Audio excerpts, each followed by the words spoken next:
Owner bonus கொடுத்துட்டான்டா, நான் ஊருக்கு கிளம்பிட்டேன்டா.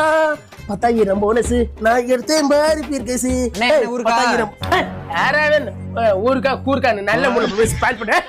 அண்ணே ஊருக்கு போறேன்னு கேட்டேனே. பொண்ணு பிறவை கோவிட்ல பிறகு சொல்றியா? கையில நல்லா சம்பளத்தையும் கொடுத்து போனஸையும் கொடுத்து என் ஓனர் தூக்கி விட்டால. நீ பாரு என் கையில கல்ல விழுந்து கெஞ்சினான்னு இந்த பக்கம் வருவானா? நீ 1.5 மாதம் என் கம்பெனி லீவ் தான்டே. அதுவே எங்கனே படுப்ப? 5 ஸ்டார் ஹோட்டல்ல படுப்பேன், செவன் ஹோட்டல்ல எந்திரிப்பேன். என்னப்பா வேலை முடிஞ்சா? முடியல. நீங்களும் அப்படிதான் நினைச்சு, நானும் அப்படித்தான் நினைச்சேன். என்ன பண்றது, லீவு கொடுக்க மாட்டேங்கிறாங்க, போனஸும் கொடுக்க மாட்டேங்கிறாங்க.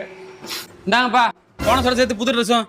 தெய்வமே ரொம்ப நாளா தவம் எடுத்துட்டு இருந்தோம். அப்படி உனக்கு ஓகே. நாளைக்காவது தலைக்கு எண்ணெய் வச்சு குளிச்சுட்டு சரிங்க முதலாளி, புது ட்ரெஸ் போட்டுக்கிட்டு சரிங்க முதலாளி, சந்தோஷமா வேலைக்கு வாங்க.